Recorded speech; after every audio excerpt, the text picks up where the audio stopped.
Assalamualaikum warahmatullahi wabarakatuh.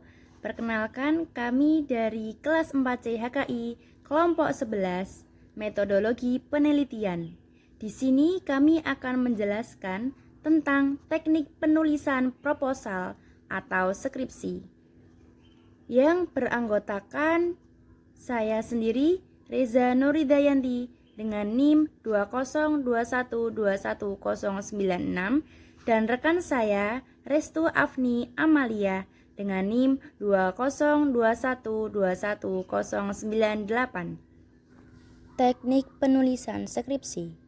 Yang pertama itu ada naskah proposal skripsi diketik dengan menggunakan komputer di atas kertas HVS 70 gram dan tidak boleh bolak-balik menggunakan ukuran kertas A4 dengan spasi ganda. Yang kedua, sampul dan jilid proposal skripsi menggunakan sampul kertas biasa dan plastik mika. Yang ketiga, penulisan naskah. Yang keempat, penomoran. Yang kelima, ada kutipan. Yang keenam, ada tabel dan gambar. Yang ketujuh, ada daftar pustaka.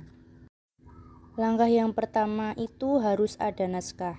Naskah skripsi diketik menggunakan komputer. Yang kedua, ada sampul dan jilid.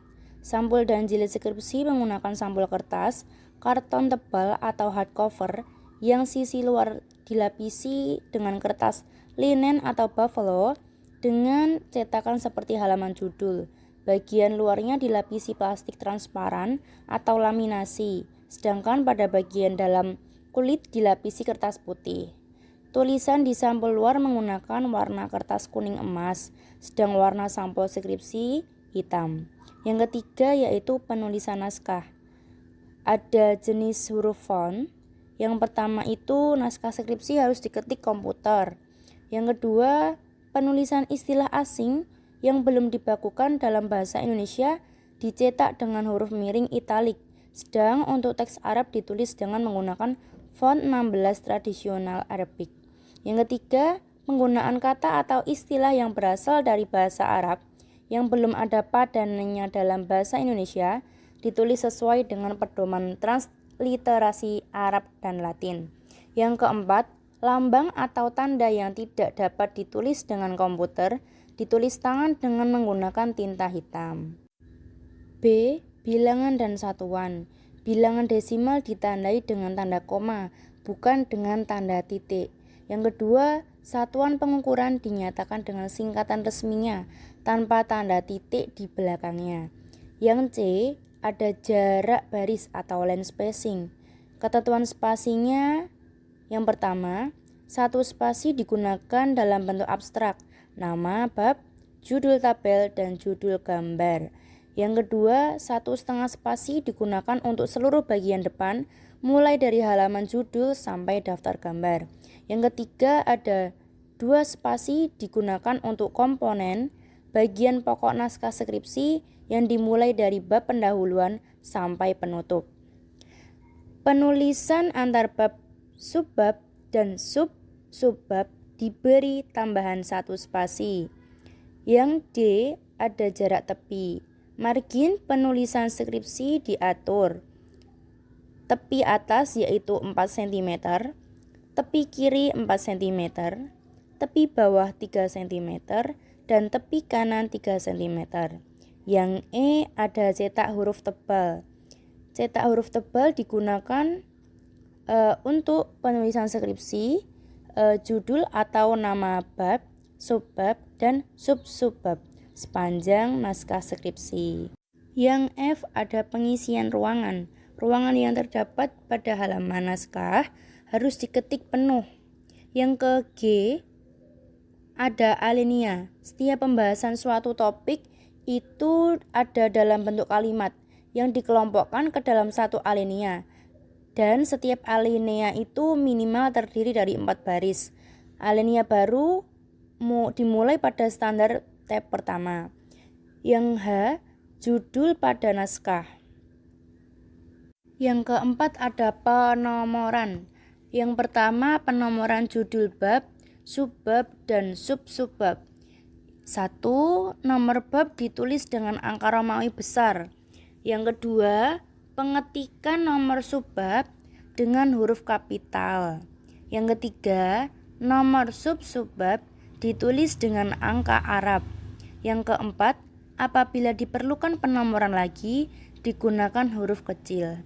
Yang kedua ada penomoran halaman.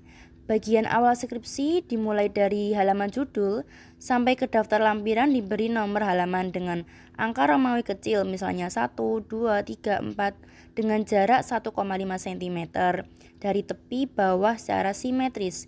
Yang kedua ada bagian utama dan bagian akhir mulai dari pendahuluan bab 1 sampai ke halaman terakhir lampiran.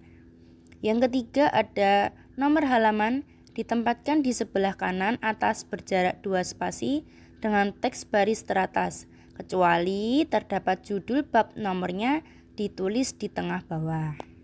Yang kelima ada transliterasi.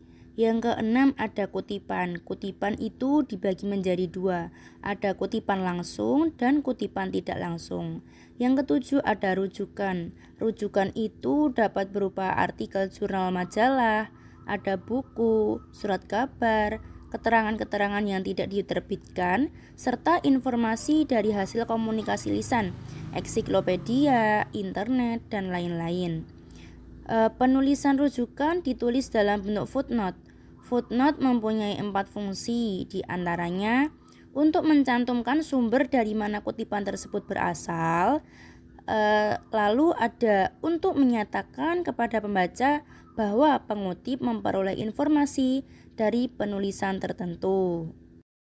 Baik, saya lanjutkan yang ketiga, yaitu merupakan catatan penjelasan yang memberikan keterangan tambahan yang sangat berguna yang dirasa tidak layak bila dimasukkan dalam teks. Dan yang terakhir, untuk menunjukkan bahwa suatu topik yang sedang dikemukakan itu juga dapat dibaca pada sumber referensi lain.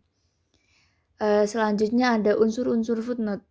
Secara umum, sumber kutipan terutama yang berwujud buku, unsur pokoknya terdiri dari 5 bagian. Yang pertama ada nama penulis buku, yang kedua ada tahun penerbit, yang ketiga ada judul buku, yang keempat ada kota tempat penerbit dan penerbit dalam tanda kurung, dan yang terakhir ada nomor halaman. Selanjutnya yaitu ketentuan penulisan rujukan. Yang A, catatan kaki ditempatkan bagian bawah halaman dipisahkan dari bagian teks dengan sebuah garis horizontal dari pinggir kaki margin kiri. Yang B, setiap catatan kaki diberi nomor urut sendiri. Catatan kaki dimulai dari angka 1 dan seterusnya untuk masing-masing bab. Jadi setiap ganti bab selalu dimulai dari nomor 1. Nomor catatan kaki diketik 2 spasi di bawah garis pemisah dengan menjorok sebanyak 7 ketukan. Sedangkan catatan kakinya sendiri ditempatkan setengah spasi di bawah nomor footnote. Yang C, apabila pada suatu halaman terdapat lebih dari satu catatan kaki, maka catatan kaki yang lainnya dipisahkan selebar 1,5 spasi. Yang D, nama penyusun tidak dibalik. Judul buku dicetak miring, halaman disingkat menjadi HLM. Yang E, ada pangkat, gelar, dan sebagiannya tidak dicantumkan. Selanjutnya ada tabel dan gambar. Tabel terdiri dari nomor tabel diletakkan di tengah, kemudian diikuti dengan nama tabel di bawahnya dengan jarak 1 spasi. Yang kedua, nomor tabel ditulis dengan angka Arab berurutan, tidak dicetak tebal tanpa memandang bab di mana tabel disajikan. Yang ketiga, penulisan nama atau judul tabel dengan huruf besar pada awal setiap kata kecuali kata sambung, tidak dicetak tebal dan tidak diakhiri dengan titik. Yang keempat, penyajian tabel sedapat mungkin dalam satu halaman dan badan tabel dicetak di tengah halaman. Yang kelima, tabel dibedakan menjadi 2 macam, yaitu tabel dalam teks dan tabel dalam lampiran. Tabel dalam lampiran diberi nomor dengan urutan tersendiri mulai dari 1. Yang keenam, setiap tabel yang dibuat selayaknya ditulis sumber data. Kemudian selanjutnya ada daftar pustaka. Aturan umum penulisan daftar pustaka. Yang pertama, daftar pustaka diletakkan di halaman daftar pustaka. Yang kedua, setiap daftar pustaka disusun sesuai urutan abjad tanpa penomoran dengan keterangan nama yang menggunakan Al-Qamariyah atau Al-Syamsiyah menggunakan abjad sesudahnya. Contohnya Asy-Syafi'i masuk dalam huruf S, Al-Bukhari masuk dalam huruf B. Yang ketiga, penulisan setiap awal daftar pustaka diletakkan di pinggir margin teks sebelah kiri halaman. Dan apabila lebih dari satu baris, maka baris kedua dan seterusnya ditulis menjorok ke dalam sebanyak 6 ketukan dengan spasi 1. Dan yang terakhir, jarak antara daftar pustaka adalah 1,5 spasi. Dan yang terakhir ada lampiran. Lampiran memuat keterangan tambahan yang bersifat teknis, sehingga tidak praktis jika dimasukkan dalam teks laporan karena akan mengganggu keruntutan laporan yang disajikan, dan keterangan tersebut tidak mungkin dimasukkan pada catatan kaki. Nah, cara penulisan lampiran itu sendiri dibagi menjadi 6. Yang pertama, lampiran diletakkan di halaman sebelah halaman daftar pustaka. Yang kedua, lampiran masing-masing diletakkan lebih dari satu macam lampiran, maka masing-masing dibuatkan lampiran secara terpisah. Yang ketiga, setiap lampiran diberi nomor urut dengan angka Arab dalam kurung lampiran 1, lampiran 2, dan seterusnya. Yang keempat, kata dan judul lampiran diletakkan di pinggir margin teks sebelah kiri halaman tanpa diketik tebal. Yang kelima, judul lampiran ditulis dengan menggunakan huruf besar pada setiap pangkat kata, kecuali kata sambung. Dan yang terakhir, jarak antara kata lampiran dan judul lampiran adalah sebanyak 1 spasi. Sekian presentasi dari kelompok kami. Bila ada kurang dan lebihnya mohon maaf. Wassalamualaikum warahmatullahi wabarakatuh. Terima kasih.